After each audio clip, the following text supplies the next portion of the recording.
Assalamualaikum warahmatullahi wabarakatuh. Perkenalkan, nama saya Dewi Nurhayati. Saya mahasiswa semester 5, Prodi Ilmu Komunikasi Universitas Mataul Anwar, Banten. Tujuan saya membuat video ini untuk memenuhi tugas ujian tengah semester mata kuliah menulis kreatif yang dibimbing oleh Bapak dosen Saiful Halim. Oke, yang pertama yang akan saya bahas di sini adalah apa itu kreativitas. Nah, sebelum kita mengetahui apa itu kreativitas, alangkah lebih baiknya kita ketahui dulu nih apa yang disebut dengan kreatif, karena kreativitas itu asal mulanya dari kata kreatif. Nah, kreatif ini adalah kemampuan yang dimiliki seseorang untuk menciptakan sesuatu yang baru, sesuatu yang unik, atau sesuatu yang berbeda.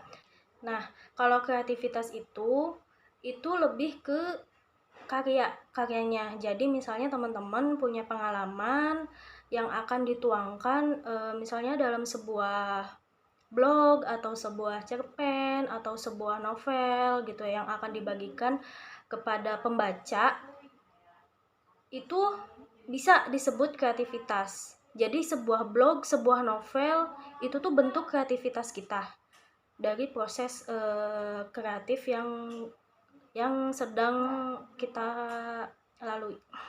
Jadi jelas ya teman-teman, kalau misalnya kreatif itu lebih ke kemampuan kitanya, keinginan kita untuk menuangkan pengalaman kita misalnya.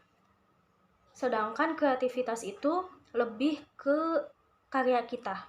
Jadi misalnya teman-teman mau menuangkan pengalaman teman-teman ke sebuah blog. Nah, blog itu sebagai kreativitas kita.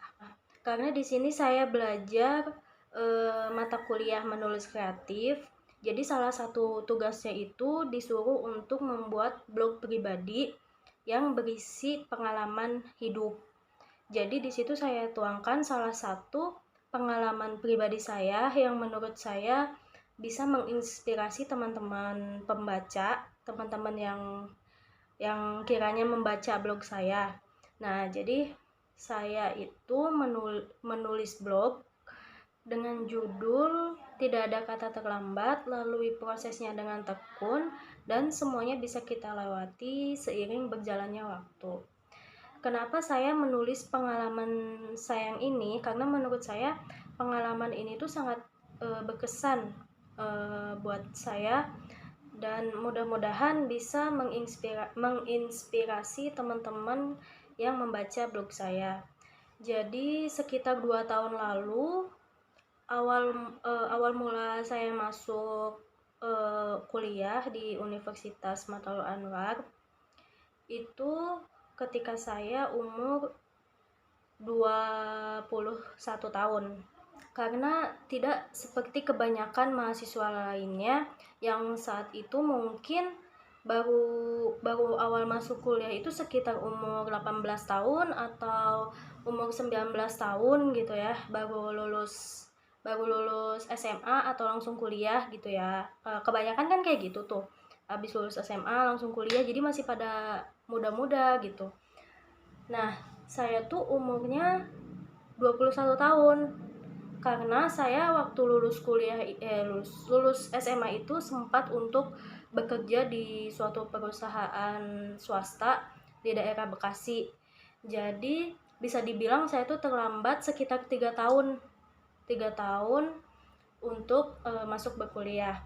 Teman-teman angkatan saya tuh umurnya masih 18, masih 19 gitu. Jadi saya tuh tua sendiri di situ, paling tua sendiri gitu. Kenapa saya tuliskan dalam sebuah blog? Saya pengen yang mungkin nggak banyak orang yang nggak bisa langsung kuliah setelah lulus SMA tuh bisa semangat gitu. Kita tuh nggak ada sih seperti yang saya tulis dalam judul, nggak ada kata terlambat selagi kita tekun gitu, selagi kita sabar, kita tekun menjalaninya gitu. Kenapa saya tuliskan dalam sebuah blog? Karena pertama saya ingin menyemangati diri saya sendiri yang sekarang sedang berkuliah dan sebentar lagi, sekitar 1,5 tahun lagi akan segera lulus, dan mudah-mudahan tulisan saya ini bisa menginspirasi teman-teman yang mungkin sekarang sedang mengalami hal yang sama seperti saya gitu. Jadi jelas ya teman-teman, pengalaman kita pribadi yang kita tuangkan dalam menulis blog itu bisa itu adalah contoh pengimplementasian penulisan karya kreatif.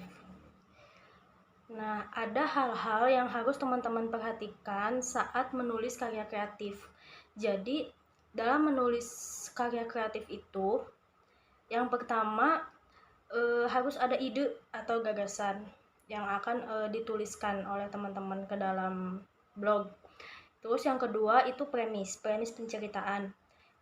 Yang ketiga diksi atau penulisan judul yang dahsyat yang bisa menarik perhatian pembaca.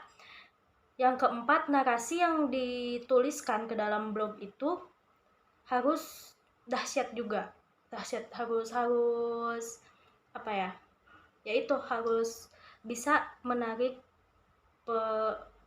perhatian pembaca. Misalnya teman-teman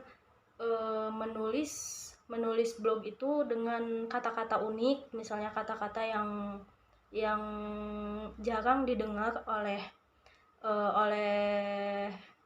pembaca lainnya gitu. Yang selanjutnya itu narasi panjang. Jadi sebisa mungkin kalau mau menuliskan blog itu kata-katanya harus panjang-panjang. Jadi jangan sebaris dua baris gitu ya. Maksudnya yang panjang.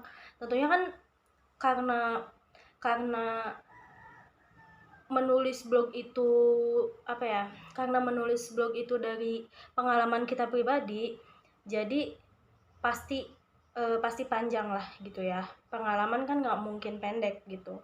Terus teman-teman tuh harus menceritakan secara kronologis jadi dari awal sampai akhir tuh harus kronologis gitu. Oke, segitu aja teman-teman. Terima kasih untuk perhatiannya, dan saya ucapkan terima kasih kepada Bapak Saiful Halim. Semoga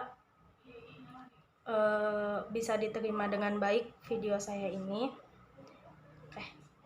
Semoga sehat-sehat selalu. Assalamualaikum warahmatullahi wabarakatuh.